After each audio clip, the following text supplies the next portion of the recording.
Tas, ar ko es gribētu iesākt, ir daudz un dažādas interesantas lietas pasaulē, un daudzi notikumi ir tādi, kas neliek mieru vēl ilgāku laiku pēc tam, kad jau ir notikuši, un nevar saprast, kas tas tāds īsti bija. Un, lai to visu atrisinātu, mēs veicām diezgan nopietnu pētniecisku, analītisku darbu, un atšķitinājām dažus vismaz no tiem visiem notikumiem, ar kuriem tad es jūs gribētu arī iepazīstināt. Kā mēs atšķitinājām daudz mums pašiem nesaprotams lietas, mēs atradām dažas dienas grāmatas. Jā, caur kurām tad mēs arī ļoti labi izgājām cauri, bet dienas grāmata apskats. Bet vai tu mani rakstīsi, ka tev vairs nebūs 16? Bet vai tu mani rakstīsi, ka tev vairs nebūs 16? Ka tev vairs nebūs 16.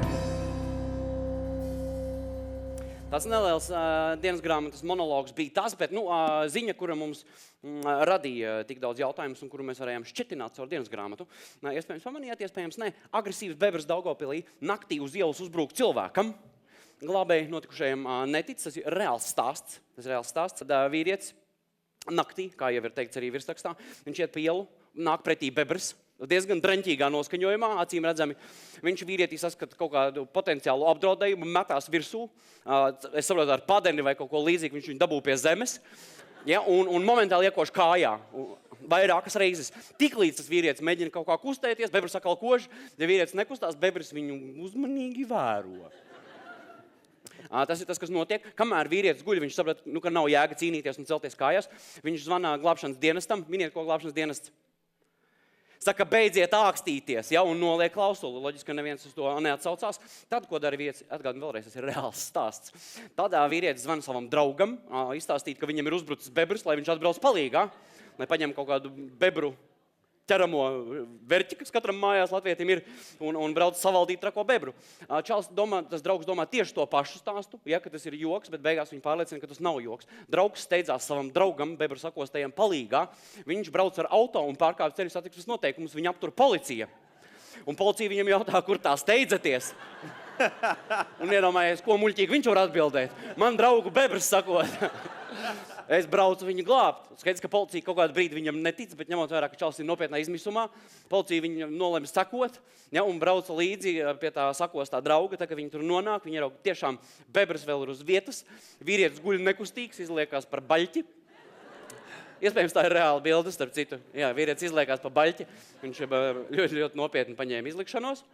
Un tad policija zvana glābšanas dienestam, turpina neticēt, līdz brīdim, kamēr saprot, ka zvana policija. Un tad ierodās arī glābšanas dienests. Visnotaļ nopietnas gadījums. Vīrietis, kā vēsta raksts, ir beigās ticis cauri diezgan ar tādu vieglu izbīli un 15 šuvēm uz kājas. Tātad, ja mēs reiķinām, ka bebram ir 2 zobi, tad cik reizes viņš ir kodis un vienreiz viņš netrāpīja, jo nepāra skaitlis. Vienreiz viņš akantīti paņēma. Acīm redzot, un lūk, Daugavpils zoodārza, kas ir ziņā, jo es esmu šokā, ka Daugavpilī ir zoodārs.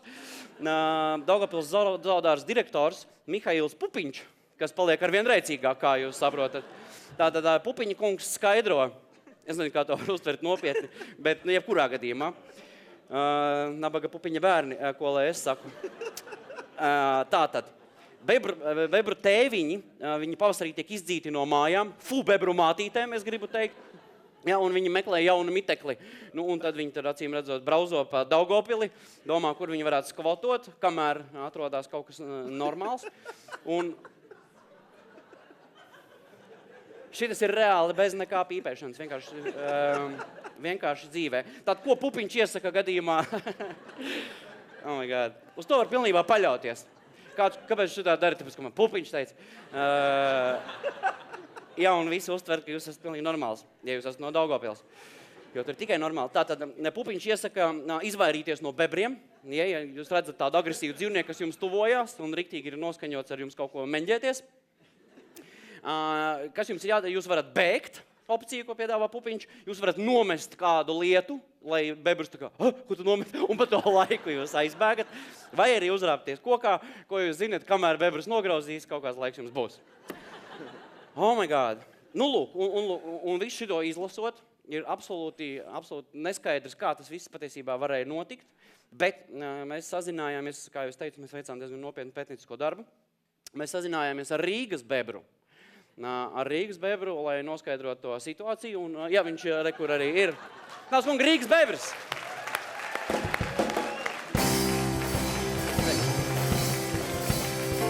Jā.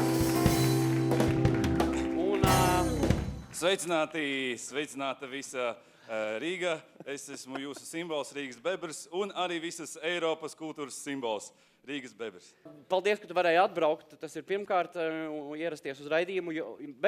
Rīgas bebrs mums atveda Daugavpils bebra dienas grāmatu, ar kuru es jūs starp citu iepazīstināšu pēc pavisam neliela brītiņa. Bebra kungs, es vienkārši gribu, lai tu esi klāt un lai tu dzirdi visu to, kas te notiek. Vai tu zini stāstu par Daugavpils bebru? Jā, tas diezgan ir apkaunojis mūsu bebru vidi. Jā, un tas ir apkaunojis ne tikai Latvijā, bet tas ir gājis diezgan tālu arī pasaulē. Mēs apstīsimies dažus virsrakstus, kas ir nonākuši mēdījos saistībā ar šo bebru incidentu. Tātad pirmais, ko jūs jau tikko redzējāt, ir no LSM, kurš stāsta par to, ka agresīvs bebrs Daugavpilī naktī uz ielas uzbrūk cilvēkam, bet lūk, paiesim tālāk, kur tad vēl mums tādas ziņas. Lūk, jūs redzat jau ne no Latvijas, kas tas mums ir pa portālu USA Today, ziņo, ja bebrs uzbrūk latviešu vīrietim, kuram nesniedza palīdzību, jo policija domāja, ka tas ir joku zvans. Badische Zeitung, minu, ka vāciski runājošā zeme ziņo, ka bebrs iekož vīrietim kājā, viss korekti. Tad, lūk, vēl kāda ziņa, latviešu vīrietis saka, ka bebrs viņu paņēmis kā ķīlnieku. Kā jūs saprotat, jūs redzat to teroristu, arī bildē, ja, kuram droši vien nometa kaut ko zemē, viņš aizgriezās, piesita pie pleca, un nobildēja, es minu, tā mēs tikām pie tās bildes. Nu, ka Igauņu portāls ziņo, ka bebrs sagādāja elli ķīlniekam. Ja, bebrs, no virsraksta es saprotu, ka kobra ir bebrs igauņu valodā, tāpēc tas vēl bīstamāk. Lūk, REN-TV, Krievu mediji ziņo, ka bebrs terorists ar iesauku Vitālijs nomocījis latvieti. Līdz ar to mēs jau zinām, ka viņam ir iesauka Vitālijs. Cilvēki strādā. Nu, vēl kāda ziņa no portāla Sputņik, pie mums nav īpaši populārs, bet ziņo, ka dusmīgs bebrs saplosa latviešu vīrieti. Līdz ar to viņš nevis vienkārši sakost jau, bet saplosīts. Un visbeidzot, pārākajā pakāpē šis viss ir attīstījies līdz ziņai, ka sātanisks bebrs tur Daugavpili verdzībā. Nabaga Daugavpilš. Vispār jāatzīst, šis nav bebriem labvēlīgs gads. Es nezinu, vai tu to zināji vai ne, jo šo visu mēs varam noslēgt ar šo ziņu, ka starp kukuļņemšanas skandālā aizturētajiem policistiem arī bebrs Bruno, kā jūs redzat. Katrā ziņā, lai vismaz kaut cik Vitāliju izskaidrotu, es atnesu daļu no viņa dienas grāmatas. Jā, un tā dienas grāmata, tāpēc arī rubrika saucās dienas grāmatas, jo tas bija tas, kur mēs metāmies iekšā. Paldies, ka tu izrāvi. Es saprotu, tā ir viena lapa no dienas grāmatas, ja? Jā. Ļoti bebrīgā rokrakstā, tādā brūnā krāsā. Izlasīšu, kas tur ir, ņemot vairāk, ka tur ir dažas pīvietas, kur jāsaka pīve, es palūkšu tev, bebra kungs. Tas ir Daugavpils bebru dialekts vienkārši. Jā. Jā, ņemot vērā, ka tur ir dažas vietas, var sakot, kuras mums vajadzētu nopīkstināt, es palūkšu Rīgas bebram, lai tad viņš nopīkstina. Kas bija dienas grāmatā rakstīts? Čau dienene, karoče, stāstu, eju pa ielu, pretī nāk čuvaks. Nahuj viņš man teica, ahoj, bebra kungs, zajebala, cik varēs, es to vairāk nevaru ciest. Ahoj, nahuj. Pavasaris 2016, Daugavpils. Paldies. Es paturēšu kā lietisko pierādījumu. Paldies, bebra kungs! Un atcerieties, nekāds ahoj! Nekāds ahoj, bebra kungs! Paldies! Ģimenes bilde. Netiek iekšā. Vai es atrunāšu? Tātad, bet šī nav vienīgā ziņa, kas mūs satrauc, lūk, vēl kāda ziņa. Nils Ušakovs ir sastrādājis brīnumu lietas, ietvītojis ļoti interesantu tvītu, kuru mēs varam arī apskatīties uz ekrānu, ja nepamanījāt. Lūk, riteņbraucējs ar stienīti, tāda brauc pats ielieks pieķos to stienīti, un tad Un tad parādās paziņojums, ir jāpieprasa no Krievijas 185, kaut kāds nenormāli daudz cipars, jo baigi daudz nulles, eiro liela kompensācija. Lūk, daudz cilvēku arī bija drusku neizpratnē, kas tas tāds ir Ņilš Tostaboj, un daudz arī kur sāk uzreiz izsmiet Rīgas mēru, parādījās ļoti līdzīgs ieraksts. Twitterī, kur bija tieši tā pati bilde, tikai cits ziņojums, ziedojiet man naudu ārstēšanās izdevumiem Vācijā, kas ir tāda referencīta uz maratonu skrējienu, un arī mums radās daudzi jautājumi, kas ar Nilu konkrētajā brīdī ir noticis, un mēs pilnīgi slepeni mēs dabūjām Nila dienas grāmatu, vai izrādās viņš arī raksta, un tur ir diezgan, šī ir jaunā dienas grāmata, ir viens ieraksts tikai, lūk, jūs redzat, diezgan labi noformēta, arī ekrānā, iespējams, mēs varam redzēt, kas rakstīts dienas grāmatā. Daragoj dņevņik, 22. aprīlis, tieši diena, kad ir tvītots. No Amsterdamas. Kāpēc tu man tik ilgi neraksti? Lol. Es tagad esmu Golandē. Jolo. Paēdu brokastis. Nebija nekā baigi garšīgā. Tagad brīvais laiks. Ieliku Twitterī rēcīgu bildi. Latviešiem akal nekas nepatīk. Labi, beigšu tagad rakstīt. Tavs mazais Niliņš. Lol. Un uzreiz ir pilnīgi skaidrs, kā Nils nonāca pie šāda tvīta, jo visi, kas ir bijuši Amsterdamā, apstāties, ko jūs pēc tam notvītojāt.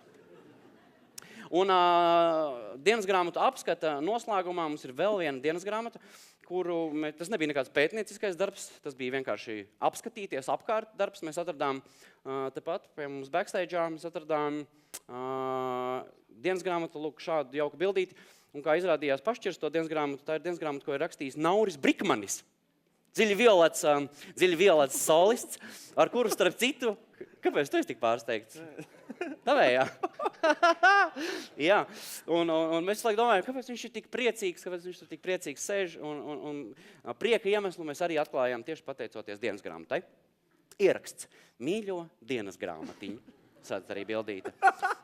Ir pagājuši gandrīz 2 gadi, joprojām priecājos, ka mani paņēma uz pusnaktu šovu. Tas ir labākais, kas ar mani noticis. Love. Kaut tas nekad nebeigtos. Pfu. Visvairāk no pusnaktu šova man patīk scenāristi. Viņi ir tik forši. Tas ir dienas grāmatu apskats. Paldies.